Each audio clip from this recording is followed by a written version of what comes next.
Welcome back to the Teradek live show here at the Vitec booth. And I've got Jeremy from Atomos. Now, you've got the Shogun sitting there. Everyone's eagerly anticipating when it's going to ship. A great companion to the A7S and many other different cameras. Yep. What's the latest you can tell us? Okay, so we're basically in final beta testing now to push to production. Usually takes about a month for production. We originally were targeting the end of September, beginning of October. We've slipped a couple of weeks on that. So we're now saying that we'll get it in customers' hands end of October, beginning of November. And I've got to say, pretty damn cool product.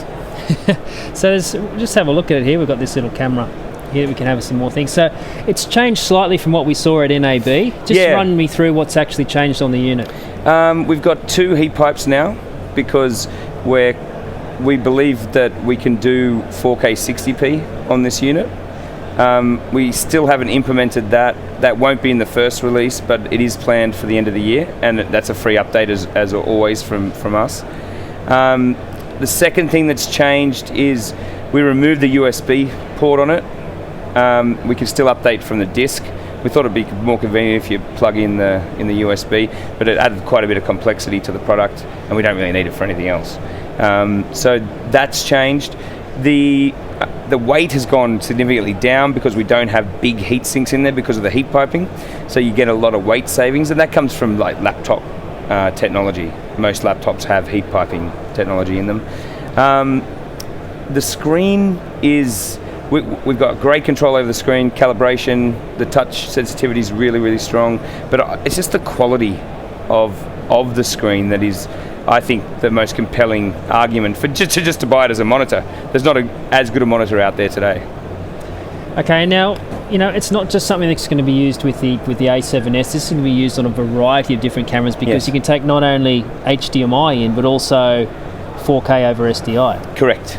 So we've put 12 gig SDI on, where we'll be the first company shipping a product with 12 gig SDI on it, and I mean that's a pretty compelling argument. What that means is you're backwards compatible with 6 and 3 gig.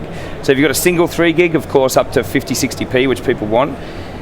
6 gig, sorry, that's 3 gig. 6 gig will give you up to 120p, which is what we're capable of today. 12 gig, which is the update coming, will give you 50-60p 4K. Also, you can do 120p HD at 6 gig or over HDMI as well. When you go to 12 gig, you're talking 240 frames a second HD. So it's starting to become a pretty compelling argument, and it's still only $2,000. Mm-hmm.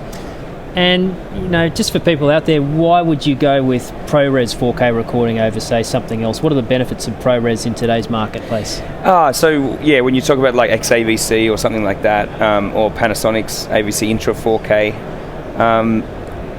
the problem is that when you're going for the efficiencies of the compressions offered by MPEG, you are inherently going away from what quality post-production needs. And I always use the music industry analogy.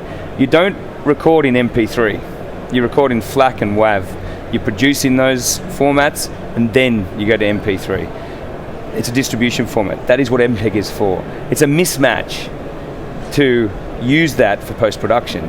Now, the conundrum comes when you've got 50 or 60% of the market broadcasters wanting to use MPEG.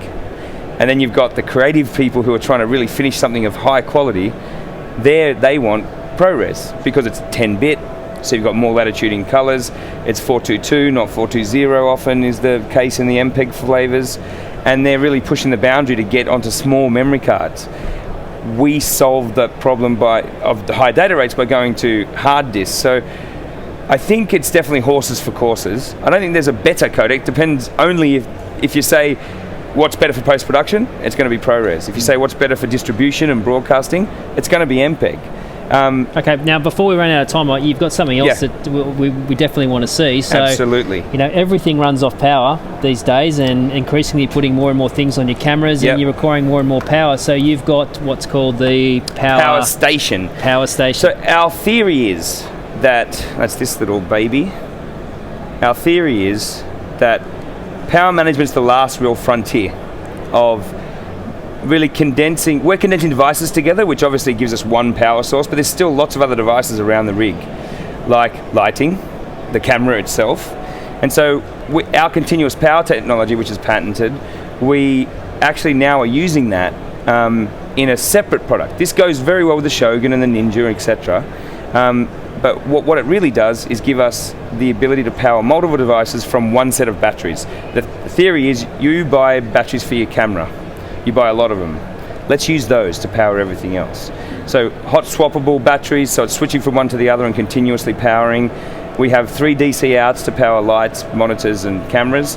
It has USB 2 on the side for powering 5 volt to the A7S, for example, which takes it, or your iPad. Or your iPad, your iPhone. Yeah, and it's 2 amps, so that's all good. Yep. And that's 295, including 2 batteries. And we also give you the cable, which I just happened to bring with me for the A7S, which is a dummy little battery inside. This cable goes into the back of the power station, and you've got continuous power for your camera. So I'm trying to give our continuous power technology to the masses, and maybe a little bit inappropriate on the Teradek stand, but we're calling this the Anton Bauer for the masses. And when's this going to be available? And we already told me the price, didn't you? So same time as Shogun shipping. As Shogun. So around mid to late October shipping. Okay, fantastic. Thanks very much for your time, Jeremy. We'll be taking a short break and we'll be right back.